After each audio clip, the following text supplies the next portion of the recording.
வணக்கம். ரோட்டில் ஒரு நிமிஷம். இன்றைக்கி பார்க்க போகிற தலைப்பு பைக் டாக்ஸி. ஸோ தமிழ்நாட்டில் இருக்க இந்தியாவில் எல்லா இடத்துலையுமே பைக் டாக்ஸி ஓட்டுறாங்க.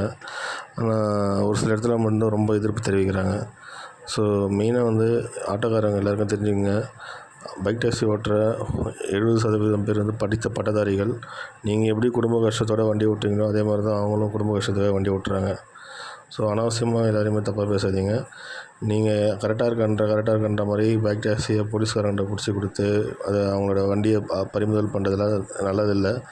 நீங்கள் உண்மையாக கரெக்டாக இருக்கீங்கன்னா எல்லா ஆட்டோக்காரங்களும் சேர்ந்து மீட்டருக்கு மேலே ₹1 வாங்க மாட்டேன்னு சத்தியம் பண்ணுங்கள். இல்லைனா அதுக்கேற்ற மாதிரி நடைமுறைக்கு எது பண்ணுன்னு சொல்லிட்டு வீடியோ போடுங்க. ஸோ அதுக்கு உங்களால் யாரால முடியாதுன்னு தெரியும். ஸோ ஆனால் நீங்கள் மற்றவங்கள யாரையும் அனாவசியமாக பேசுகிறதுக்கு நல்லதில்லை.